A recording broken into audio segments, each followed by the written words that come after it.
¿Qué tal, Oasis? Buenas tardes, bienvenido a tu clase número 12.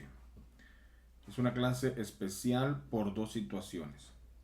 Déjame compartirte que el número 12 en la escritura es un número muy íntimo y especial con gobierno. Tiene que ver con gobierno. Es el significado que la Biblia le pone al número 12. No es un significado cabalístico, es un significado bíblico. ¿Recuerdas 12 apóstoles, 12 tribus?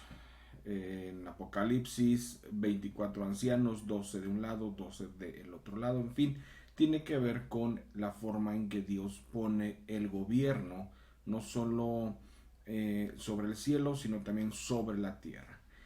Y la segunda, esa fue la primera, y la segunda cosa por lo cual es especial, es porque vamos a hablar precisamente de una forma de gobierno sobre la tierra, eh, la cual es la iglesia. La iglesia es el modelo que Dios dejó para establecer gobierno sobre esta tierra. Así es que vamos a arrancar con lo que es la iglesia, sí, perdónenme, según Dios, según Jesús y según el Espíritu Santo que habita en ella el día de hoy. No según nuestras ideas, no según nuestras formas. Cabe aclarar aquí que no voy a poder tocar todo lo que es la iglesia. Tendríamos que tener un bastantito tiempo para que yo pudiera tocar todo lo que es la iglesia. Recuerda que este es un curso de los primeros pasos. Entonces vamos a tocar lo más básico de la iglesia y quitarnos algunos estereotipos que tenemos acerca de ella. Ok, así es que vamos a comenzar, Oasis. Vamos por favor a la página número 34 de tu manual, donde están los versículos que hoy vamos a estar viendo acerca de la iglesia. Y voy a comenzar con lo que el manual dice. La Biblia dice, señala claramente que los creyentes deben reunirse con regularidad para orar, adorar a Dios, enseñar y aprender, tener comunión unos con otros y alentarse mutuamente.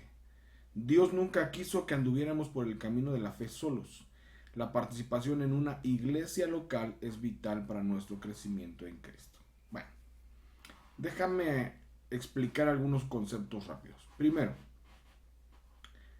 la iglesia no es un lugar, la iglesia no es un edificio, la iglesia no es una capilla, no es una catedral, no es un templo, no es una sinagoga, no es un lugar físico el cual el hombre pueda tener acceso a él.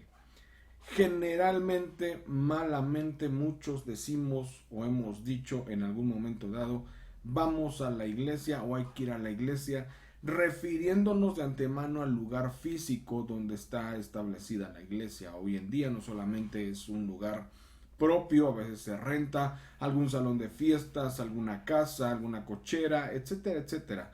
Pero eso no es la iglesia. Quiero que quitemos esa mentalidad, si es que la tenemos, de que eso es la iglesia. La iglesia no es el lugar físico. El lugar físico tiene varios nombres, como los que acabo de describir. Probablemente tú te reúnas en un salón de fiestas.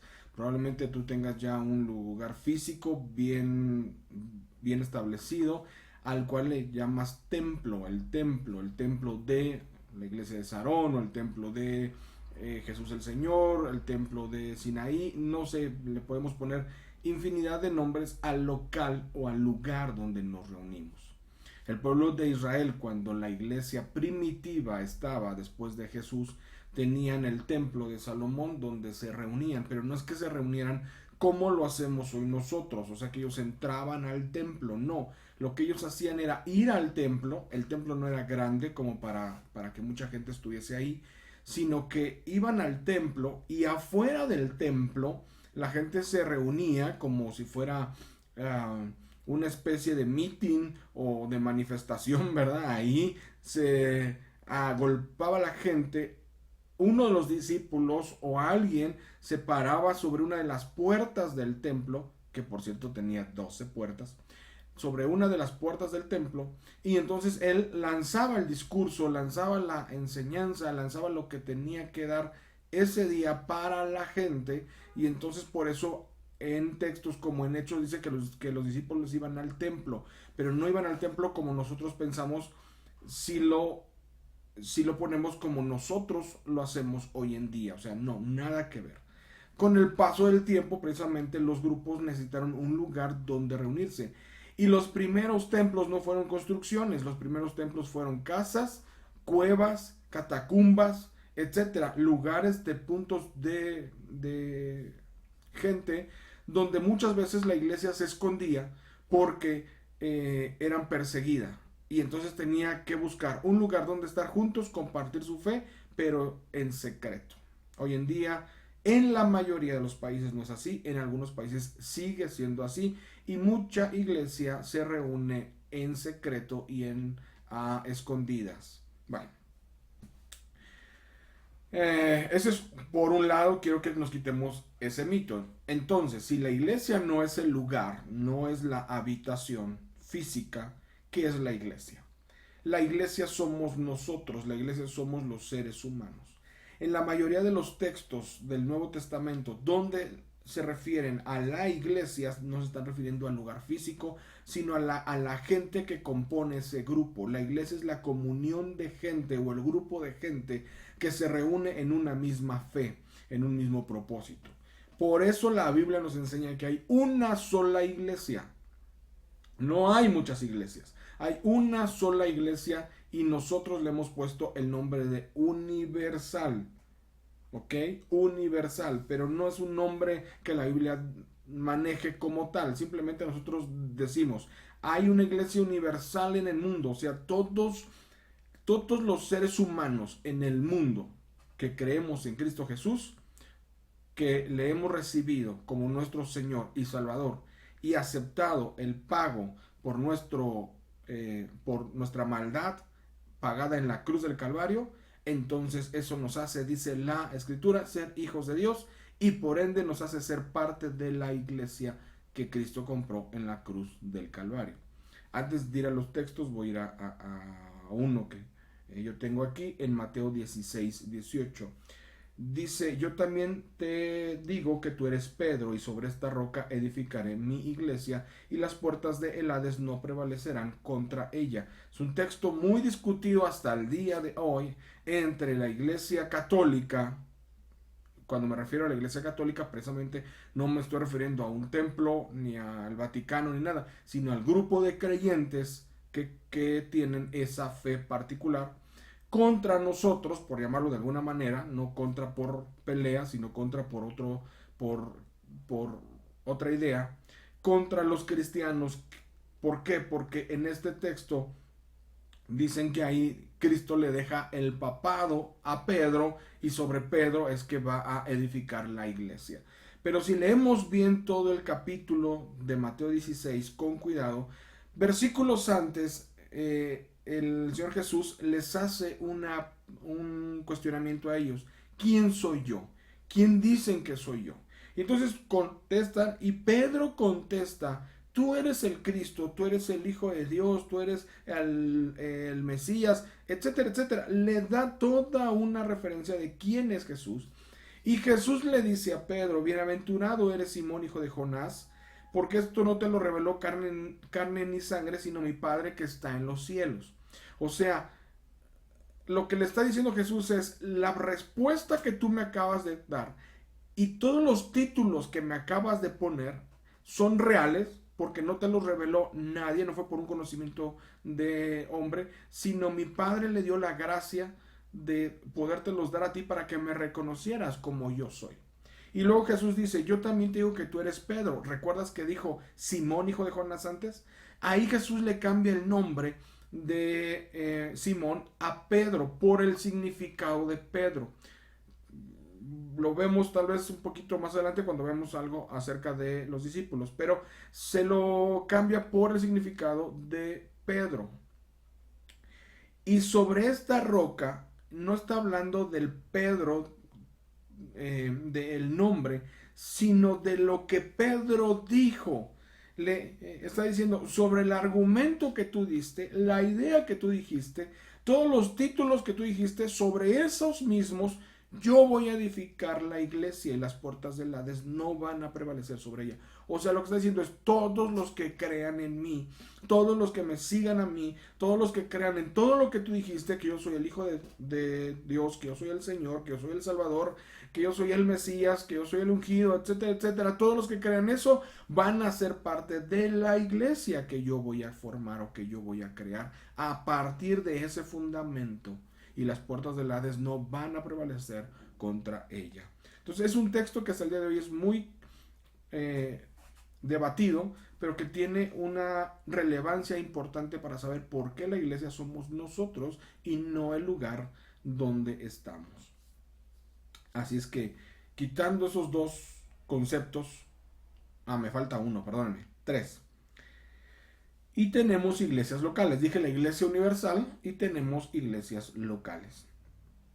Las iglesias locales somos aquel pequeño grupo o grupo de creyentes que creemos lo mismo, ¿verdad? Que Jesús es el Señor, que Jesús nos ha rescatado, que Jesús nos compró, que nos redimió, etcétera, etcétera. Y nos reunimos bajo una norma de fe o bajo un principio de fe, el cual es la Biblia. De ahí hay muchas divisiones. Muchas divisiones en el aspecto de la manera de interpretar las cuestiones secundarias de Dios. Voy a decir esto, las cuestiones secundarias de Dios, no las cuestiones primarias. Las primarias es, Jesús es el único camino, la verdad y la vida, y nadie viene al Padre si no es por Él. Él pagó en la cruz por nuestros pecados y no hay más allá. La norma y la única norma de fe y de guianza para nuestra vida es la Biblia. Esas son las cosas principales y primarias de la fe. Todos los que creemos esos, entonces nos consideramos la iglesia universal, y entonces la iglesia local muchas veces nos separamos por lo que se denomina denominaciones, pero la denominación tal vez no piensa igual que yo en un aspecto secundario, como si las mujeres tienen que usar velo, si las mujeres no pueden usar pantalón, si los hombres tienen que usar traje, corbata, si en el templo no se aplaude, no se usa batería, porque la música, en fin, son cuestiones completamente secundarias que no tocan nuestra fe. ¿Por qué no nos llamamos hermanos con la Iglesia Católica Romana, por ejemplo? Aunque ellos digan que profesen lo mismo que nosotros, en las normas primarias no es así. Por ejemplo, dije, 1. Cristo es el único camino, la verdad y la vida. Y la Iglesia Católica Romana y Apostólica dice que no solo Jesús, sino también está María intercediendo. Y no solamente está ella intercediendo, sino también los santos que murieron antes que nosotros pueden interceder por nosotros. Eso dice la enseñanza general, aunque no su enseñanza primaria. Ese es un detalle. Si tú que me estás escuchando eres católico, no te estoy atacando, sino te estoy diciendo, revisa tus normas de fe. Porque las normas de fe escritas en la Iglesia Católica, muchas de ellas difieren de la práctica diaria. Muchas de ellas difieren de la práctica diaria de lo que hace la Iglesia Católica. Entonces, en la vida práctica, ellos creen que hay más de un intercesor acerca de Dios y los hombres, y la Biblia dice que solo es Jesús. 2. No tienen la norma de fe de solo la Biblia. De ahí es que se armó precisamente en el año 1460 y tantos, no me acuerdo ahorita, ¿verdad? Lo que llamamos la Reforma, la solo fe, solo Biblia, etcétera, etcétera, porque un grupo de monjes precisamente vieron que la Biblia no decía muchas cosas que en la práctica se hacían, y entonces armaron una pequeña revolución teológica. Bueno, entonces la iglesia tiene 3 normas de fe, no solamente una, sino tiene 3 normas de fe: la Biblia, el Papa y las tradiciones. Y ahí la Biblia dice no. Maldito el hombre que confía en el hombre para dar normas de fe. Eso ya lo había yo visto un poquito con otras palabras en dos videos atrás cuando hablamos del discipulado. Y 3, y las tradiciones. Y la Biblia dice que las tradiciones del hombre son basura para Dios. Porque el hombre quiere guiarse a sí mismo, quiere tener justificación por sí mismo, y no es así. Entonces, entre otras cosas, pues por eso no nos llamamos hermanos o no consideramos como parte de la iglesia que la Biblia marca, por ejemplo, a la Iglesia Católica Romana, al igual que, por ejemplo, a los mormones, tampoco a ellos. ¿Por qué? Igual, porque la teología de los principios fundamentales es otra diferente. En fin, no es el punto de discusión, pero es para que entiendas más o menos por qué la Biblia hace esas separaciones o nosotros hacemos esas separaciones acerca y en base a lo que la Biblia dice. Nosotros somos la iglesia porque creemos principalmente esas tres cosas fundamentales o principios básicos más allá de los principios secundarios. ¿Ok?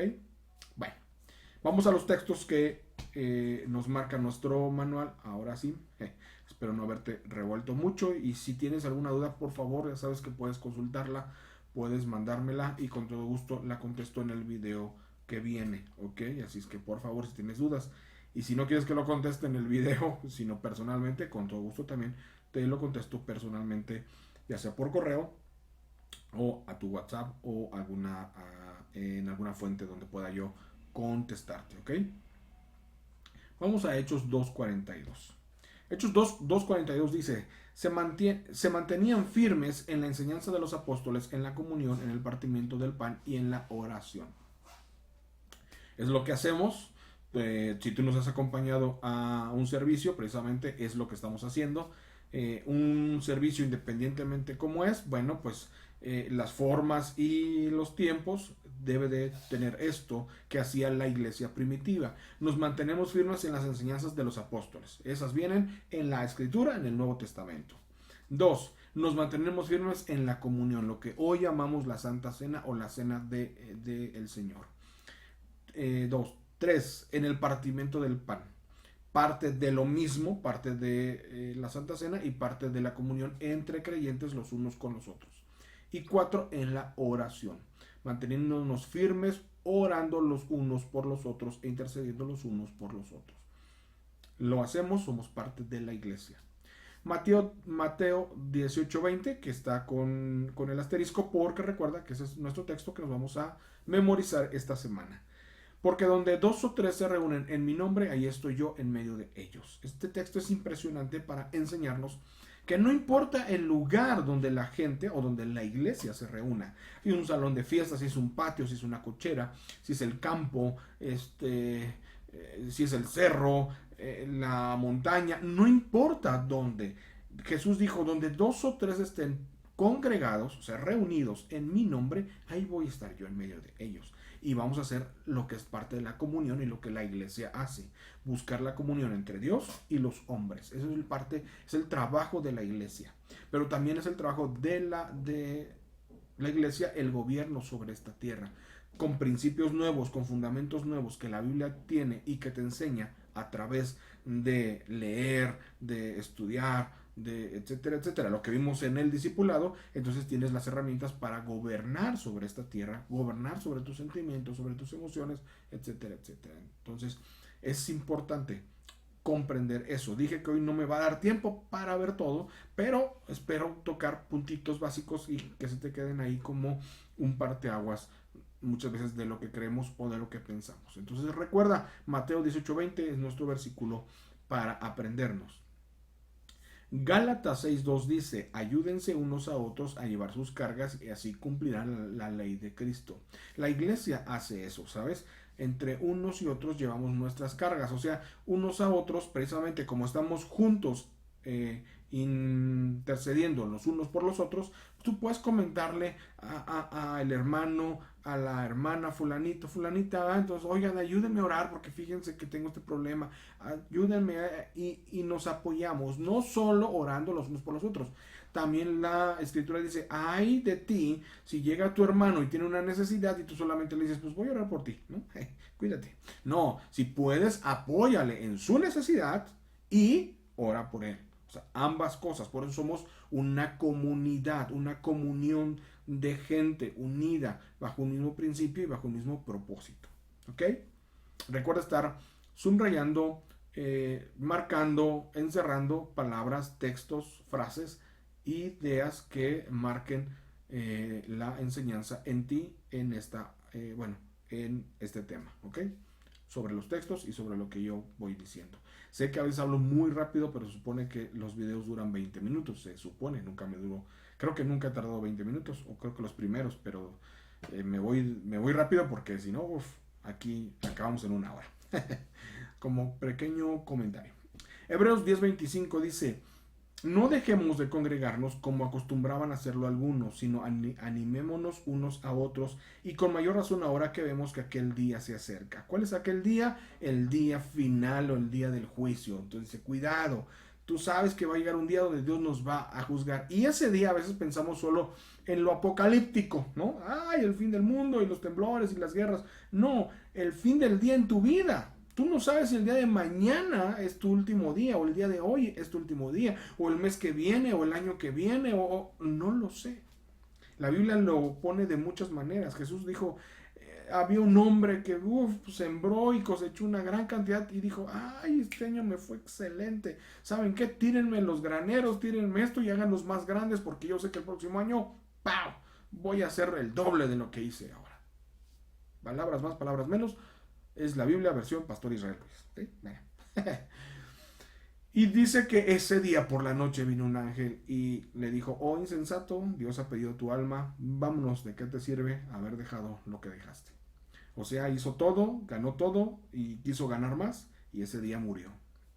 ¿De qué nos sirve entonces hacer planes a lo grande si primero no cuidamos nuestra alma? O sea, Dios no está peleado con tus planes y que los hagas en grande, hazlos. Sueña en grande y haz en grande, pero primero procura tu alma, que tu alma esté bien, que tu alma esté limpia, que tu alma esté salva a través de Cristo Jesús, y entonces Él dice que da las bendiciones para nuestra alma. Es que no dejes de congregarte, que sea lo primero, que sea lo primordial, que sea lo principal en tu vida. Y aquí viene otro pero, ¿cuándo nos congregamos? Unos dicen que es el sábado, otros dicen que es el domingo. Bueno. Este sí es un tema de una predicación completa, pero solo te voy a decir esto. Como no estamos bajo la ley, el Antiguo Testamento, donde el punto de reunión era el día sábado, nosotros podemos y tenemos la libertad, por eso dije, la iglesia tiene gobierno sobre la tierra, de escoger el día que queramos. El domingo tiene una particularidad de por qué lo hacemos, no solo es porque es el día de descanso. Muchos piensan eso. El sábado no, porque todavía medio trabajamos y demás, y el domingo. No tiene nada que ver con eso. Tiene una razón espiritual. Pero más allá de esa, que no me va a dar tiempo ahorita a verla, más allá de esa, el día que sea, el lunes, el martes, el miércoles, el jueves, el viernes, el sábado, el domingo, que el día que tú escojas para congregarte, en la iglesia y el templo o el punto de reunión donde tú escojas congregarte, que ese día sea dedicado para Dios. Eso es algo que te aconsejo porque así lo marca la Biblia. Ese día, para que de verdad tenga el fruto que tiene que ser un día dedicado a Dios. No tiene que ser el día de, es que voy a la iglesia por la mañana porque por la tarde tengo que ir aquí, allá, O sea, si en tus planes puede estar que ese día sea dedicado a Dios, dedícaselo. Y no quiere decir que todo el día estés en el templo o en el punto de reunión, sino quiere decir que ese día el menor de los trabajos, el menor de los pensamientos que te distraiga sobre tu punto de reunión. Por ejemplo, que ese día, si tú puedes hacerlo así, que ese día, no sé, tal vez por la mañana vayas a la iglesia o por la tarde, pero que en esos tramos de tiempo no sea ver negocio, no sea ver esto, tal vez tratar con la familia, reunirse con la familia, hablar de lo que vieron en la iglesia, que aprendieron, etcétera, etcétera, estar teniendo un tiempo de compartir parte de lo mismo, no estar todo el día en el templo, pero sí compartir un día completo en base a lo que es Dios. Eso era santificar el día sábado en la ley, o es santificar el día sábado en la ley, que ese día era apartado para Dios, no se trabajaba, no se hacía, no esto, no aquello, era dedicado para ir al tabernáculo a ofrecer el sacrificio y después regresar y convivir con la familia y hablarle a los hijos, enseñarle a los hijos quién era Dios, qué era Dios y qué tenían que hacer para Dios. Entonces, que ese día, si tú puedes hacerlo, procura hacerlo. Pero de verdad procura, porque muchas veces decimos, no podemos, pero no es cierto. No nos ponemos la intención de hacerlo. Que ese día sea especial. ya sea el lunes, ya sea el martes, el miércoles, el jueves, generalmente nos vemos los domingos. Bueno, pues que el domingo sea precisamente el día del Señor, ¿ok? Juan 13 del 34 al 35 dice: Este mandamiento nuevo les doy, que se amen unos a otros, así como yo los he amado, también ustedes deben amarse los unos a los otros. De este modo todos saben que son mis discípulos, si se aman los unos a los otros. Otra vez, el mundo en general va a ver que nosotros somos diferentes por el amor que tenemos nosotros como comunidad, como comunión, como un cuerpo en Cristo Jesús, llamada la iglesia. Si nosotros entre nosotros mismos nos peleamos,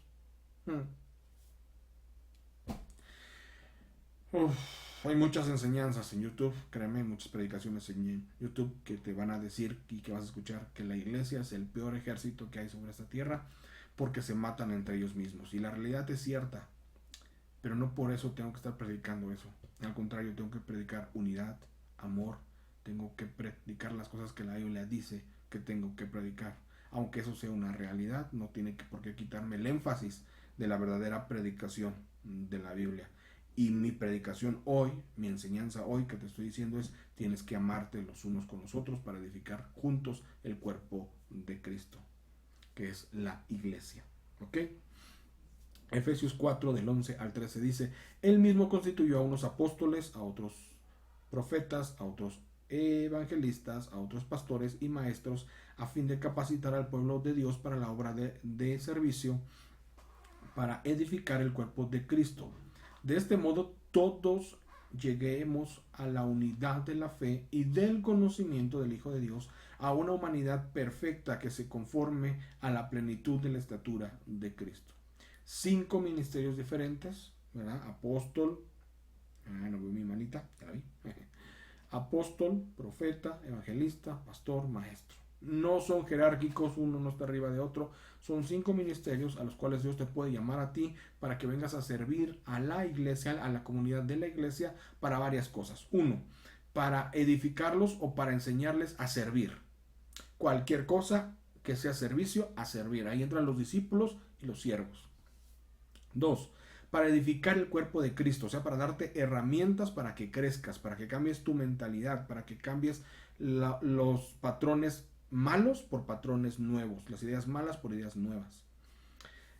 Para que todos lleguemos a la unidad de la fe, para que todos sepamos en qué creemos y por qué lo creemos. Y del conocimiento del Hijo de Dios, o sea, la Biblia. Todos a estudiar la Biblia, todos a ver qué dice la Biblia, a ver si yo tengo razón, o si él tiene razón, o si el otro tiene razón, ¿por qué? Y el Espíritu dice que es el que pone orden sobre nuestras ideas y nuestros pensamientos, porque él escribió la Biblia, él inspiró a los que la escribieron, y entonces él tiene el control, y todos tenemos que llegar a una unidad de fe y de conocimiento, para que seamos una humanidad perfecta. Ese es el punto inflexible de Dios, humanidad perfecta. Y perfección no es como tú y yo lo definimos, sino como Él lo define. Y la humanidad perfecta es aquella que le sigue, que le sigue, que le sigue, que no se echa para atrás, que no se va para atrás, que en el camino vas a tener errores, que en el camino vas a tropezar, que en el camino, porque estás aprendiendo, todos en algún momento estamos aprendiendo, diferentes circunstancias y niveles de aprendizaje, pero todos estamos aprendiendo y todos nos podemos caer. Eso no significa que no seas perfecto, significa que la perfección es puesto los ojos en Jesús y no quitándolos de ahí. Que cada día tengas algo diferente, que cada día crezcas en algo diferente. Eso es lo importante, ¿ok? Bueno, no me da tiempo para más porque todavía hay muchas cosas más que te puedo decir acerca de la iglesia, pero que lo iremos viendo tal vez en otros temas, no con este, pero sí en otros temas. Así que recuerda que aprendiste acerca de la vida en comunión con otros, como dice la iglesia, ¿verdad? Y ahí están los textos para que los discutan en el grupo, ¿verdad? Y recuerda memorizar el texto de hoy, Mateo 18:20. Está súper facilito. Y en tu hoja número 35 tienes precisamente la actividad acerca de ese versículo, Mateo 18:20. Mateo 18:20, dije 25, ¿verdad? No, Mateo 18:20. Porque donde están 2 o 3 congregados, perdón, yo me sé otra versión, donde están 2 o 3 congregados en mi nombre, ahí estoy yo en medio de ellos. Bien, pues no me resta más que decirte que le sigas echando ganas, que te esfuerces en aprender y en hacer, que no solamente sea un aprendizaje, sino también sea una hechura, en aprender y en hacer. Y nos vemos en el número 13. El número 13 también habla de gobierno, según la Biblia, pero no de un gobierno bueno, sino de un gobierno malo. Y precisamente nuestra clase número 13 es Satanás el tentador. Vamos a aprender de Satanás, que no es el de los cuernos, que no es el de la cola, que no es el que no lo pintan, no es como no lo pintan, ¿ok? También es un tema muy largo, voy a tratar también de darte solo algunas ideas y quitar algunas cuestiones que a veces pensamos que son así y no son así, ¿verdad? Bueno, pues Oasis, Dios te bendiga, nos vemos pronto, primeramente Dios, y si no, de todos modos nos estamos viendo el próximo martes, ¿ok? Esfuérzate, que lo puedes, Dios te creó para que seas el mejor, sé la mejor en todo lo que haces y en donde te desarrollas con la ayuda de Dios. Dios te bendiga, Oasis.